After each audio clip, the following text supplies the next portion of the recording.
So I This will just go conference into will now the be system. recorded. Okay.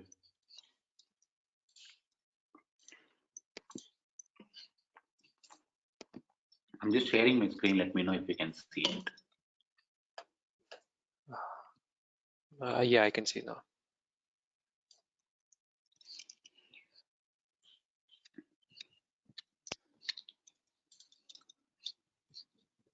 Okay.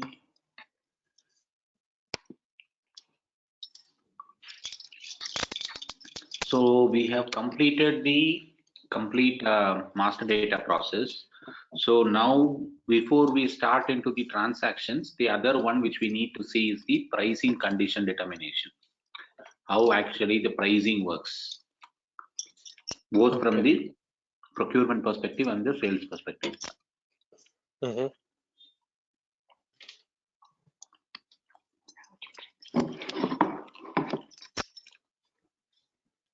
So any idea about pricing? Have you worked or any relevance? No. Okay.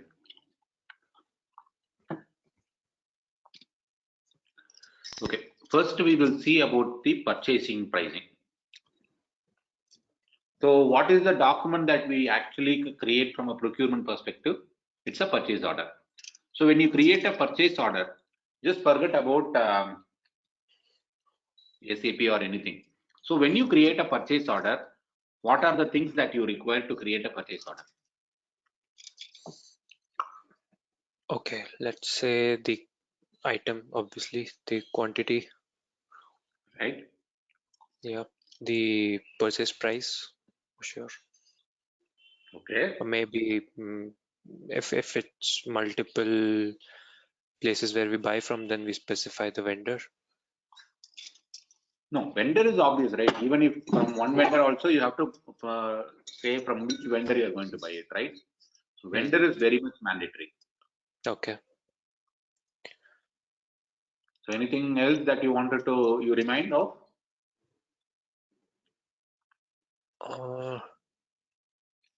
No, I don't think. Maybe where the delivery needs to happen, what is the billing, where the billing needs to happen.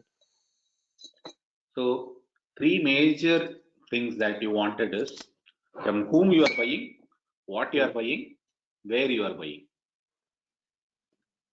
Okay. So that three are the major things. The rest everything is going to flow from the master data. Like when you say that what you are going to buy, so you will give the articles, right? So all the article relevant information we have already created in the article master, so that it is going to flow from there.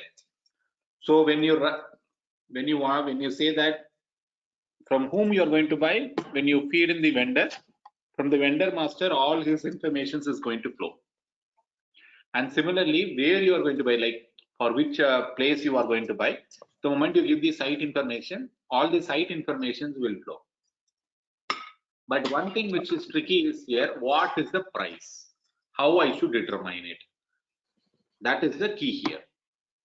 So that is what we are going to learn, how the pricing is being determined now. Okay. So now if you go to the purchase order, you give which article you are buying, which vendor you are buying, to which site you are going to get it. And actually purchasing organization is nothing but which organization as a unit which is going to incur that cost. Correct? So that is called the purchasing organization. So these are the details that you would mandatorily give it in the purchase order, and based on that, the procure to pay scenarios will begin. So the moment I give so in the first thing we have given, okay, 10 quantities I'm going to buy, okay, but automatically system determines the net price, that is one article is costing me $2.14. So the total I'm buying 10 quantities, so it is a total net value of 21.40. How is that getting determined? That is the net order price, right? But how the gross order will get determined? So the net order plus tax plus surcharges, everything will put together called as the gross value, right? So how that value is getting determined? So that is what we will see in the further thing. So when this purchasing organization adds or orders certain products to vendor one, he has a different conditions for this article one. And similarly, when this purchasing organization orders the same article but to a different vendor, his pricing conditions are different. It could be, right? So how that is handled? So when I give a purchase order and I give the total pieces, the value is calculated basically first by determining what pricing procedure I should use it. So pricing procedure is nothing but a calculation schema which will contain what are all the possible pricing conditions that could be possible. So if I say for like I might have 20 conditions, but not all the 20 conditions will get valid for this transaction. Okay, but that is a comprehensive list of conditions which could be valid, say like starting from the basic price, then tax, then surcharges, then discounts, then rebate kind of prices, everything. So the discount conditions will not applicable for all the articles and all the vendors, only for few things it will be applicable, right? So it will be there in the calculation schema, but depending on the each and individual purchase order transactions, that the conditions will be relevant or not relevant. Okay, you are with me now? Yeah. So this calculation schema is a complete or comprehensive list of conditions that are valid for this transactions potentially. So now when I raise this purchasing organization raises a purchase order to the vendor, a calculation schema is determined. How that is determined in the backend customizing is like for this purchasing organization schema, we will create one purchasing organization schema group. Okay. And similarly for all the vendors, we will create certain schema groups. And for this schema group and for this combination, we assign one calculation schema. Okay.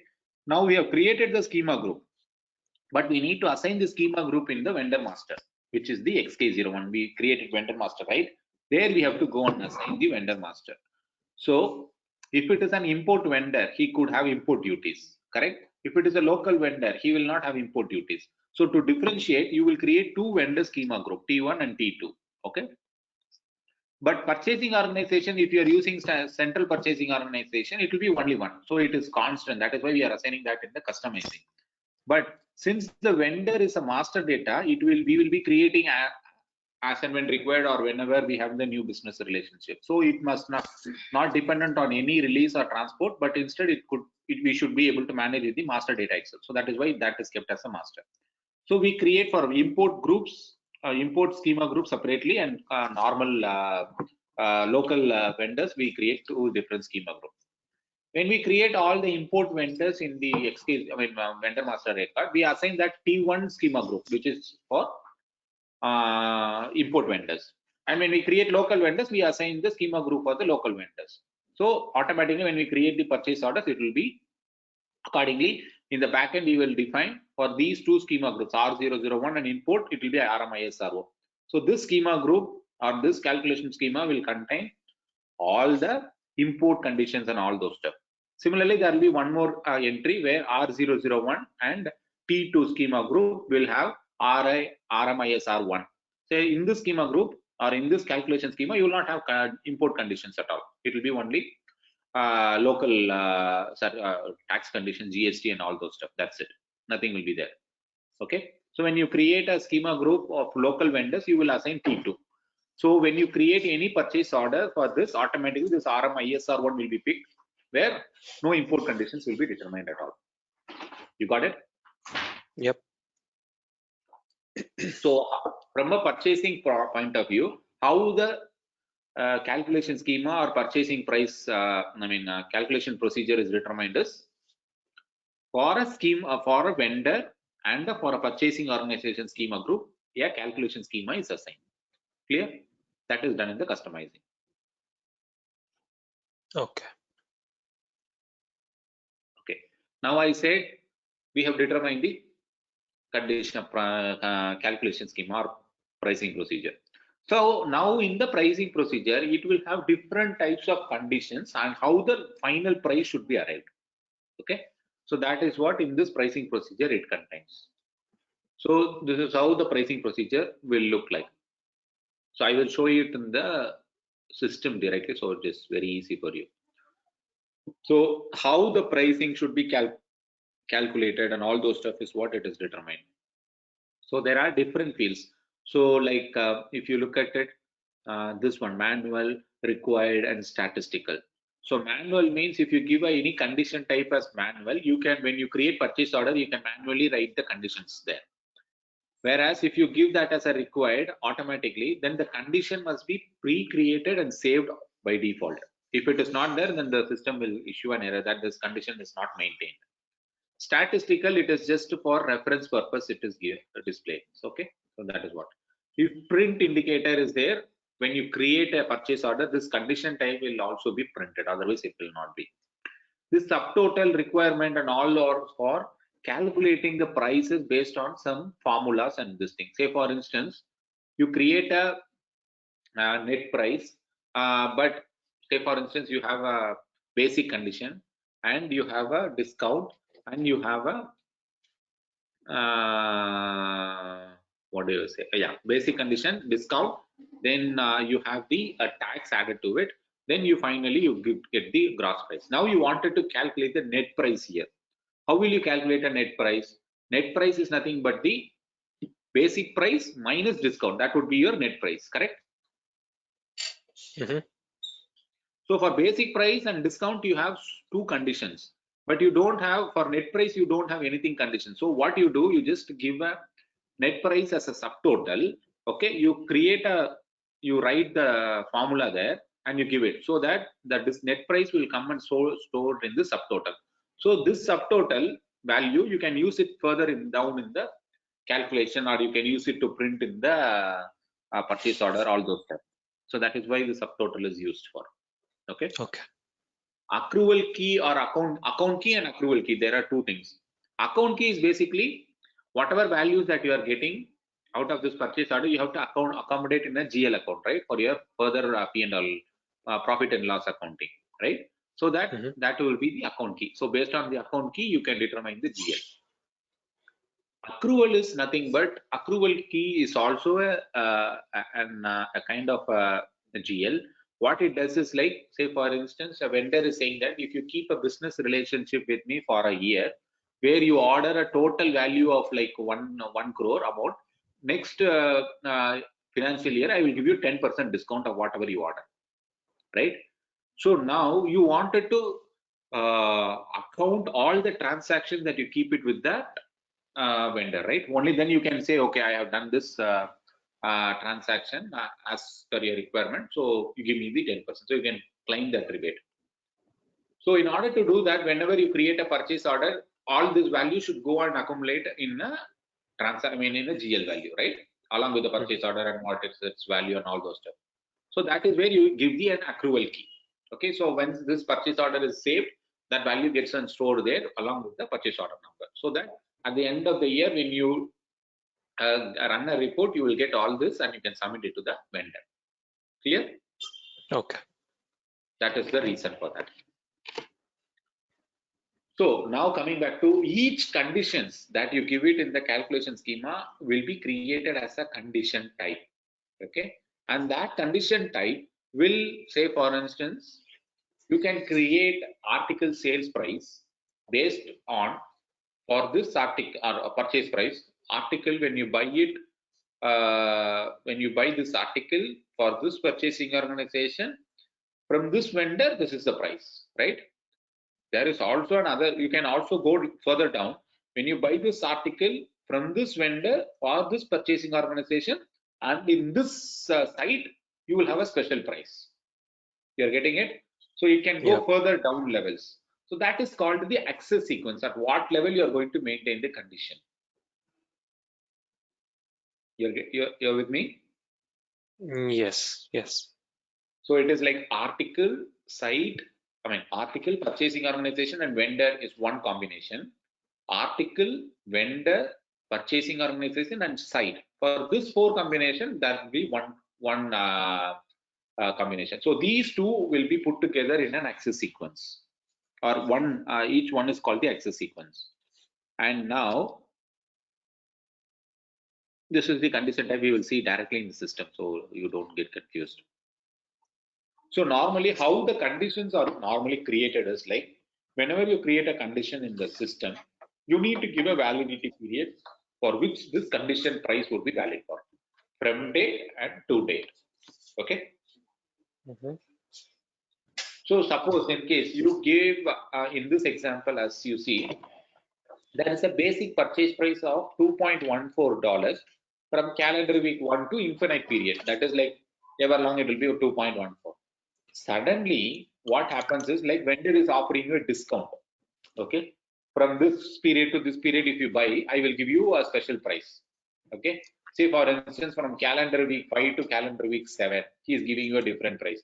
Now what you will do, you will create a new basic purchase price from valid from calendar week 5 to calendar week 7. You will create a purchase price. Now what happens, whenever you create a purchase order during this period, the special price that you have from calendar week to 5 to 7 will be taken. After calendar week 7 or calendar week 8, if you order, the normal price will come back into effective. That is $2.14. Is that clear? Yeah. Is there some way where we give, let's say, calendar week 5 to 7, we gave it some priority for this period so that it picks up that price, or is it just we enter a condition that how does the system differentiate between Yeah. an existing condition and a new condition? No, it would be the same condition PB00. First, we will create calendar week 1 to this one. So the start date is falling from calendar week 1 to this one, right? Infinite period. Now, same condition type PB00, we are adding one more condition. I mean, condition record, I would say. That is from validity period, which is recent calendar week 5 to 8. So system will compare if it has an recent condition types, then that it will take that. If it is not there, then it will take the old one. Okay. So that's what it says. Choose existing condition record. If it is changed, it will take the recent one. Okay. Okay, that's what we were saying. New validity period, calendar week to 5 to 8. If new condition record is created, it will pick that. Okay. So from calendar week 1 to 4, it is 2.14. Then from 5 to 8, it will be 2.98. Then after from 9 to infinite period, it will be again 2.14. Okay. Okay. So that's what I would say. So purchase order, it will have a calculation schema, and each calculation schema you will have many condition types, and each condition type will have an access sequence. This access sequence will contain at what levels these prices can be stored, and each one is called as a condition table. Okay. So as I said, a condition table is like nothing but the level at which you actually save the price, whether at the article, purchasing organization, vendor level, or article, vendor, purchasing organization, and site level. Okay. Yeah. So that is the entire flow. So first it will determine the calculation schema, then it will execute. If system will check if any that condition type has a valid condition record. If a condition record is there, then it will include that value into the calculation of the sales price. I mean, or the final amount. So as I said, the more condition table will contain at what level the prices can be stored. But you will manually enter the prices and everything, right? So that is called the condition record. Okay. It might be confusing. I'll show it in the system, which will be clear for you. So whenever you create any condition records and condition tables, they will be stored in this base tables KONH and KONP. KONH is the condition record header data, and KONP is the item data record. Clear? Okay. And this is nothing but the condition table which you are creating here, right? So here, if you see A045, A069, A044, that is this one. Okay. So it will have a condition record number. Okay. This condition record number will be the, it will be stored in the base condition table, which is at the header level, this one. So this will have condition record number. What condition is that? From which day to which day? And in the item record for the same condition record number, what is the condition type and what is the value, you will have it. You clear? Yep. So I will show this condition table customizing in the system, so you don't get confused. So the summarizing is, this is how it will be.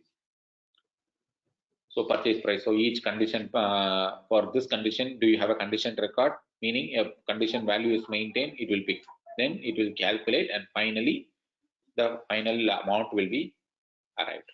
So similarly to that of purchasing, from a sales perspective, how the price is determined when you create a sales order. So in a sale order, what are the articles? What article you are going to sell? From where you are selling, to whom you are selling. So it is actually article, customer, okay, and from which site you are selling. Okay, that would be the predominant values that you would require. So same thing, the moment you determine these things, I mean, when you create a sales order, automatically based on each conditions, the value will be picked and final value will be calculated. In order to do that, first the pricing procedure will be determined. From the pricing procedure, how the pricing procedure is determined. There, for vendor calculation schema group and the purchasing organization schema group, we assign one calculation schema. Here, what we do is, for in which sales area you are selling, whether it is online or retail or a franchisee mode you are selling, that sales area, and what document you are selling, whether it is a sales order or anything, a sales order, or it is a consignment order. Based on that order type, document type, and customer schema, whether he has a special consideration, standard customer schema group or special one. For that three combinations, you would define the calculation schema or the pricing procedure. So this document schema is nothing but, for each order type we will give in the customizing the document schema. This customer schema is nothing but we assign it in the customer master record. Okay. Okay. So this is the difference between the sales order and the purchase order. So pricing procedure is determined based on the document schema, customer pricing procedure. Here, based on purchasing organization and vendor. Rest everything is the same. The sequence or the concept is same. So now, if I show you in the system, you will get more clear understanding.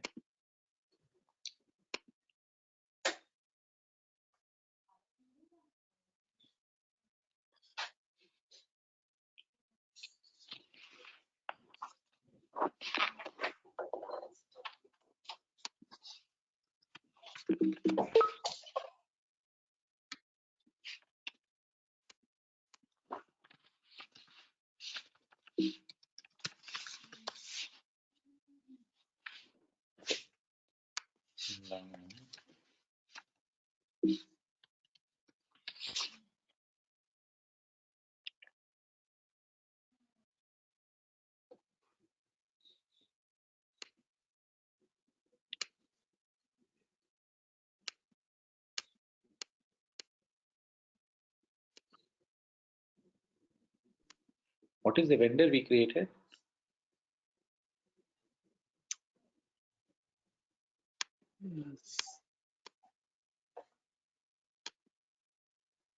Any idea? We created vendor, right? Yeah, we created.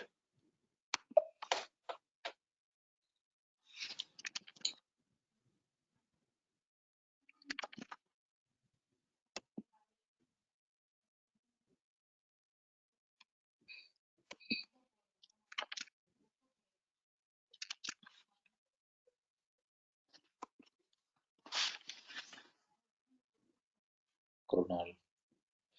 No, we didn't create it, seems. No, we created, right? New DCs are coming.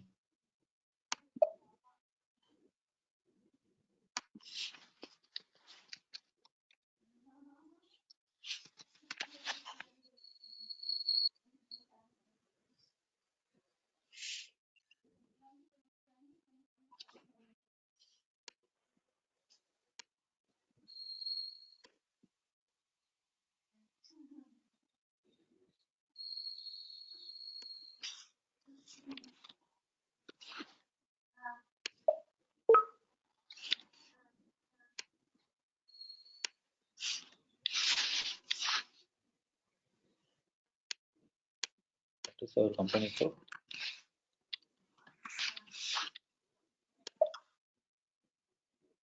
Only two things are there. Didn't we create any condition? Oh God.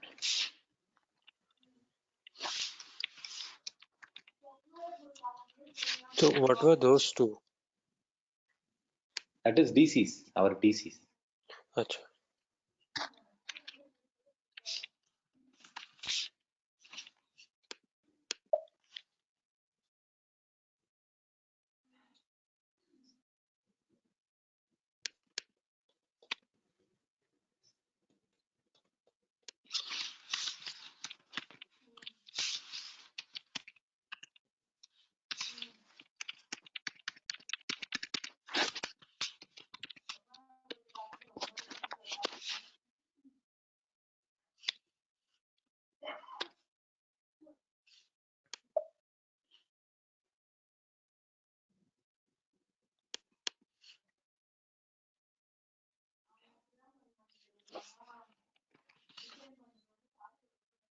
Okay.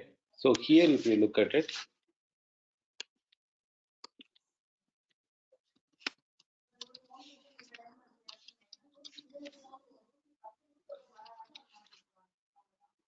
here you have schema group vendor. You remember? So this is coming from the customization. Just take a note of it. We will come back to this. Okay. So what is our purchasing group? See, many things are ZK0. not there. Oh, ZK0.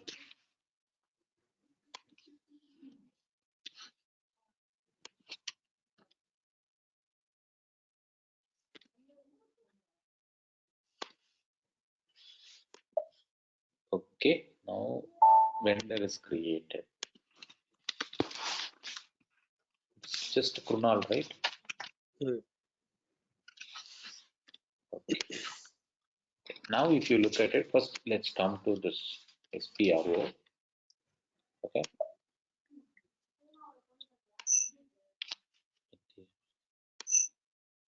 Under material management, under purchasing. Okay. Then conditions. Under conditions, define price determination process. Okay. Under that, first is we have to have calculation schemas. How the calculation schema will look like, first we will see. The standard calculation schema for ISR 0. Okay. So this is the standard calculation schema for retail. So each one is a condition type. You get it? Each one Okay. is a condition type. Okay. How the value will be calculated? Say for instance, here if you see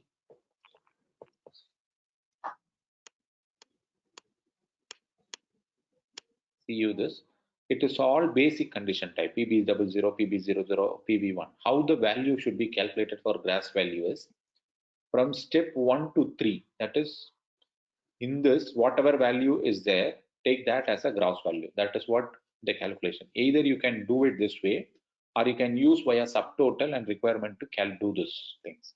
Now, if you see absolute discount at 110, you have discount. Here, if you see, next thing,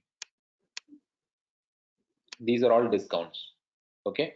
Now, what they do is discount, header, surcharge, everything. Now, net value, how they are calculating, if you look at it, where is net value? Yeah, here it is.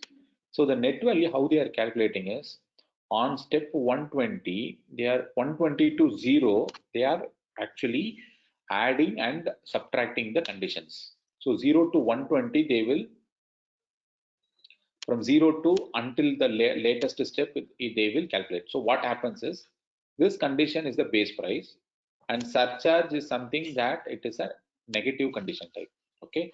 And discount is also a discount is something that it will minus from the thing, and surcharge is something that it will add to the condition base price, right?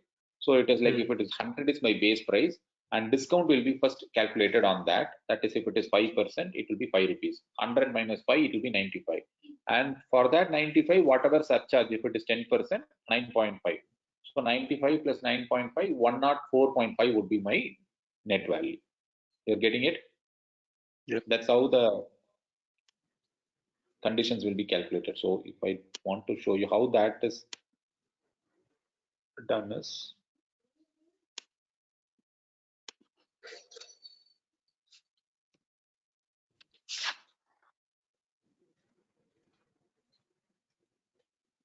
this is the condition type one. Okay, so this condition type, here we will say what condition is. It is a price category.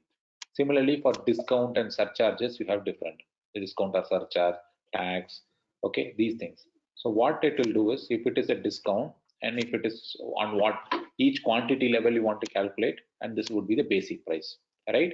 So that's how it will be. So if it is a surcharge, it will have a plus indicator. Okay, if it is a discount, it will have a minus indicator, so that the values will be subtracted or it will be added. You are getting it? Yep. So now if I go to RB00, absolute discount, RB00, right? This is a discount condition type, which is a negative. Clear? Hmm. Whereas if it is a surcharge, what is the surcharge? HB00, HB00. It is a positive condition. You're getting it? Yep. That's how the conditions will be calculated. So that's what. So if it is a plus, it will add. It will. If it is a minus, it will subtract.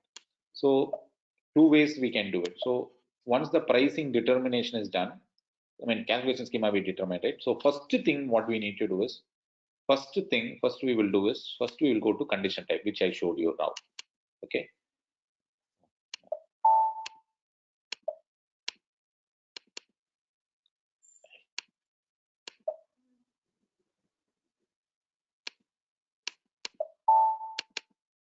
Okay. So for instance, if I take this condition type, it has something called, say, let's take PV00 itself.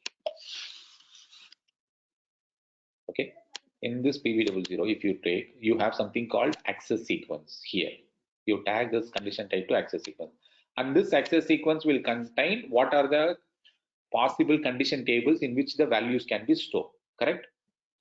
So for that, you go and define the access sequence here. Ours was 006, right? Or what was that? I think 002, no?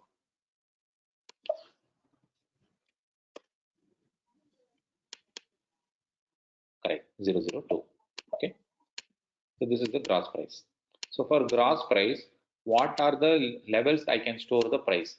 At contract item level or article info record level or this one. So in this article info record, what are the fields that I'm going to have a combination for each vendor and article and purchasing organization and info record category? I can maintain one price.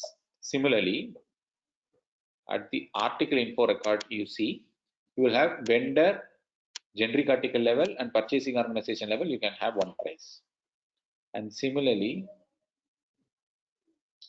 site specific. Here, if you say same thing, vendor, article, purchasing organization, along with that site also you will have. So at these many levels, you can maintain the prices. So each one which you have it in this is called, this one, right? This one is called a condition table. So A016, say for instance, this one, A018. So behind the screen, system will create a table. So A018, it will have vendor, article, purchasing organization, correct? Vendor, article, purchasing organization. So this one.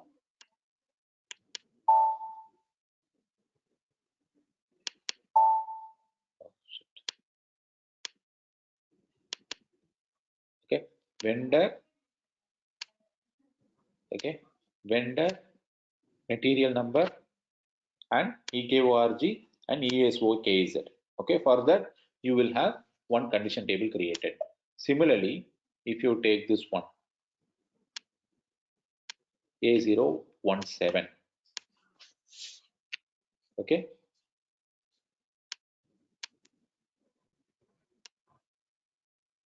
LIFNAR, MATNAR, EKYG, WRKS, ESOKZ, you will have one table created. This is valid from and valid to, and this is the condition record number. Clear? Yep. So basically, when you create a condition table, it behind the screen creates one table in the database. Okay. And whatever value you are storing, that will come and store in this table. Okay. Okay. So all these condition tables you are grouping into one access sequence, and that access sequence you are assigning it to a condition type. So when you select that condition type, say for instance, I come here, NK01. This is the, sorry, okay, this is the condition type. Say for instance, I give PB00 and press enter. All these access sequence will be displayed here, right? Contract item, site per article info record, article info record. At these many levels, I can store at whatever whatever level I want to store the price, I can store it. You get it? That is the relation. So this is the condition table, and here I'm actually creating a condition record for that, so that the value whatever I'm storing, that will go and store in the against the table where I'm maintaining. Say for instance, article info record site is specific. If I select whatever value that I'm going to give it here, that will come and store in this table A017. Is that clear? Say that again. Okay. So condition table is something that we have created a table in a database, right? Now we wanted to manually give what is the value that I'm going to store, right? Say for instance, for this article,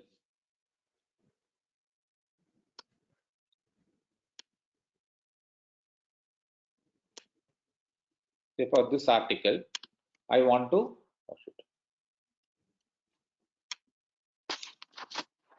okay, for this article, I wanted to create a price now, purchase price. How do I do that? I just go to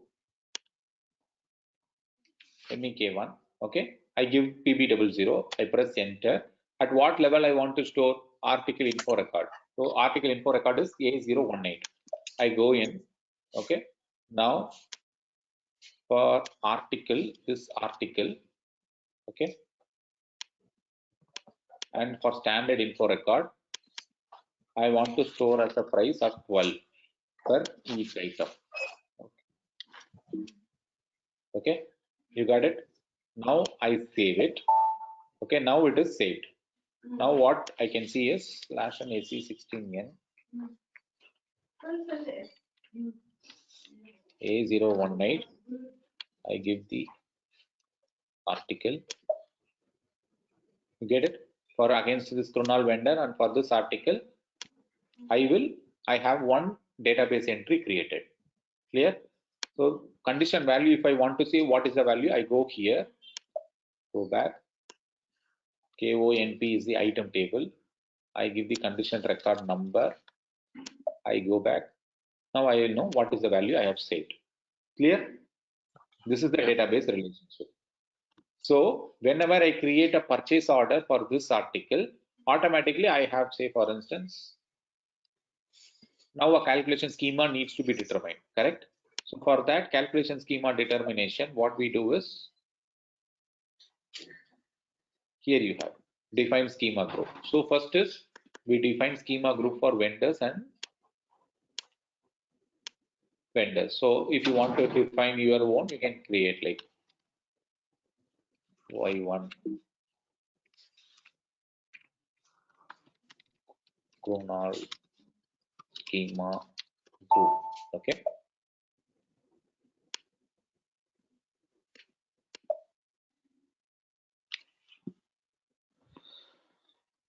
All the transport requests are gone, I believe. Let's put it in something.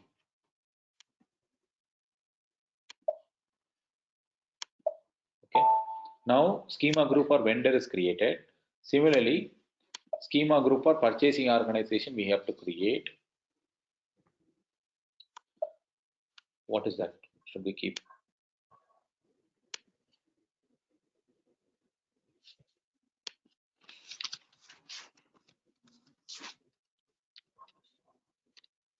For vendor, what we kept? Y1, right? Y1, yeah.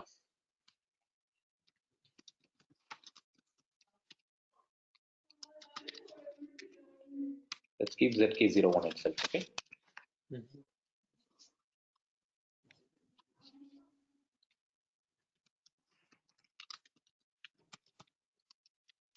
Okay.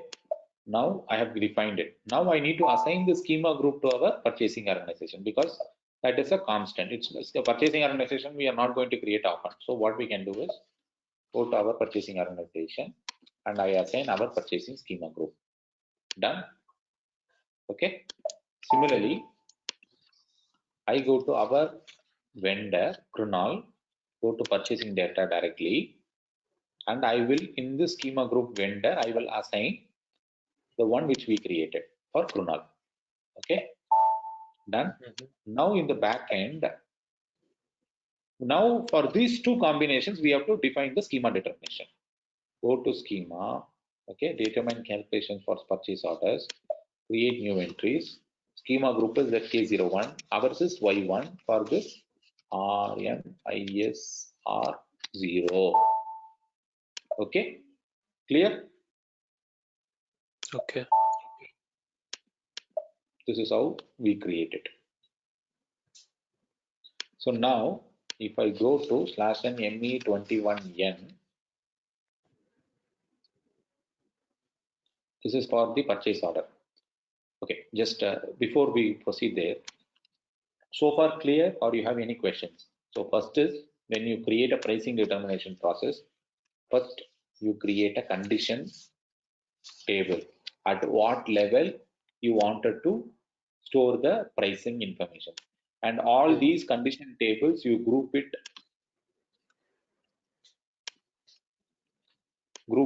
right, to a access sequence. Okay. And this access sequence, you assign it to a condition type.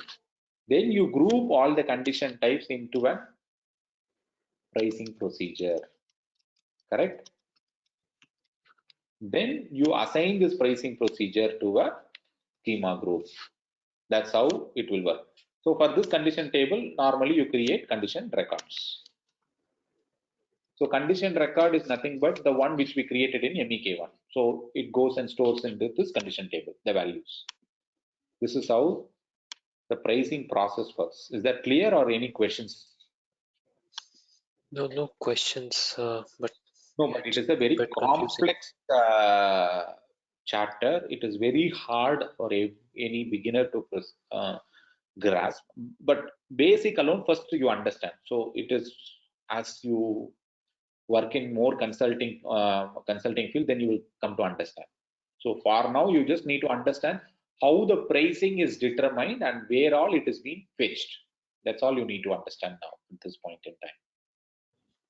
Okay. Okay, so you understand how the pricing is determined in the side, right? Hmm. So this is the same process for sales side as well, but here pricing procedure determination is what it is going to be different. So now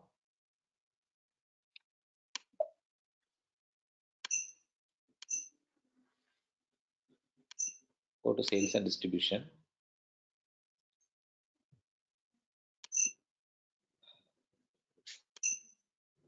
basic functions. Pricing. Where is it? Top. Pricing. Okay.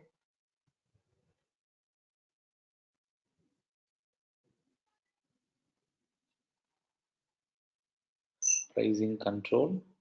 Here you have condition tables. So I will tell you one easy step to remember. All purchasing relevant things will start with M. Okay. All sales relevant transactions are in SAP, they distinguish it with the letter V. Okay. Now,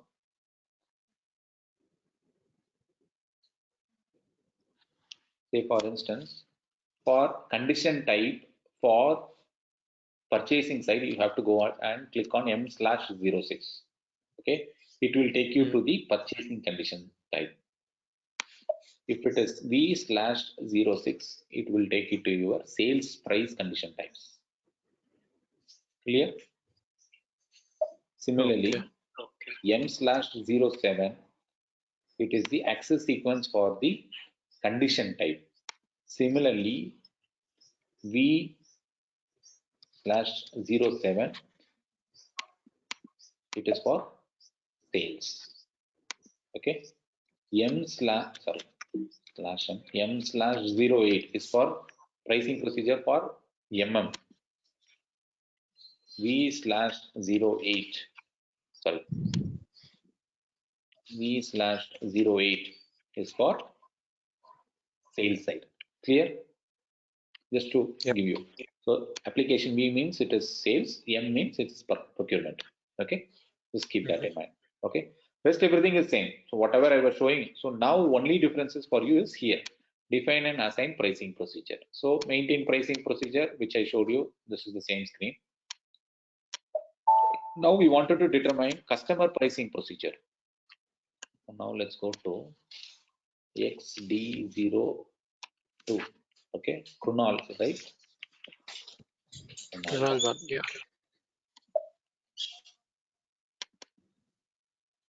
Now if I go here, directly go to sales area data.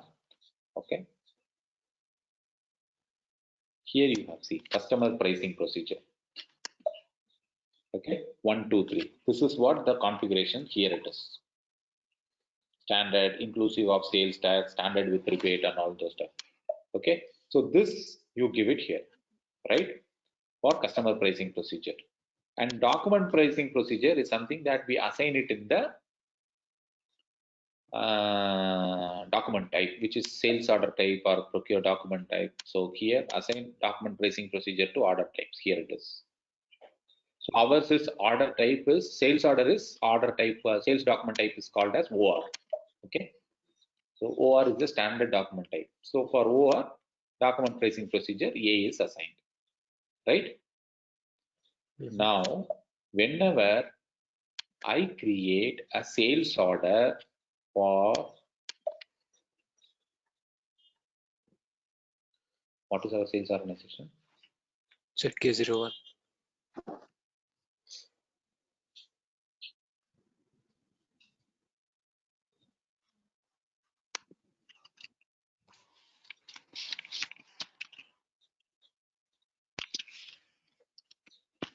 Division is ZK. So document pricing procedure. So nothing is there. Okay, now you create new entries. ZK01 sector ZK, right? So document pricing procedure is A standard. When I create a sales order with customer pricing procedure, customers having standard customer pricing procedure, I will have the standard pricing procedure. Is that clear? This is how that is defined. Pricing procedure.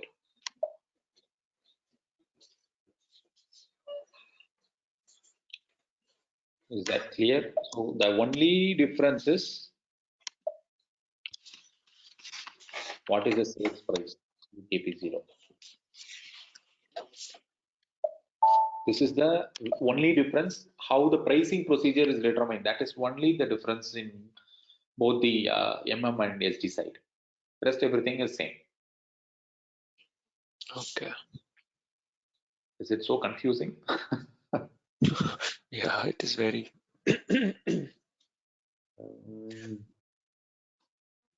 As I said, this is the thing that you need to remember. This is the only thing that you need to remember. Okay. Okay, this is the basic step. So what I can do is I will share you some link. You go through it. It will give you a more detailed understanding on this pricing. So Okay. once you understand this, then rest everything is simple. We can start. We will be able to proceed ahead very easily. Okay. Okay, I will share you certain links. Wait.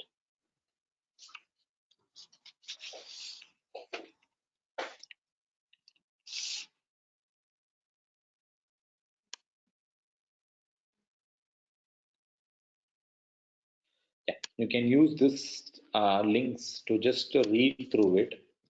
If you have any doubts, you can come back to me. Okay, I'll ping you Okay. here in the meeting.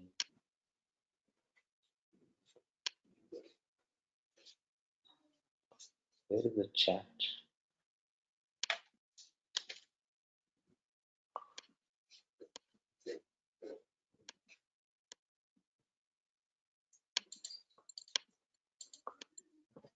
Were you, I mean, one of the contributors on SAP blogs also? Myself? Hmm? In SDN, I used to write earlier, but not now. I Now saw I some don't have answers a couple of years ago, five, time. six years. Some time. Yeah, that was initially. Now I don't have the time for that and all. So it's like I don't get into this blogging and all. We will read through this, and I will Hmm. also give you certain documents which will be useful for you. So during the pricing alone. So I can share you that. Where is that?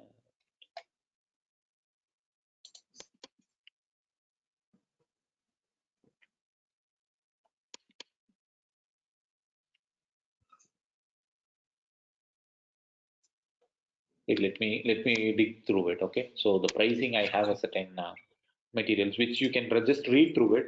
So it will be handy for you before we understand that. So what I said and you relate to that book, and if you have any questions, come back. Okay. Okay. Okay. So should I stop here or should so that you go back and just assimilate what we had today's class and we can regroup. Yeah. Yes. Okay. Then let's see you in the next class. I will just share you in the email what Okay. uh, documents I have it. Okay. Cool. Okay, man. All Thanks. right. Then see you. Thank you. Bye. Bye.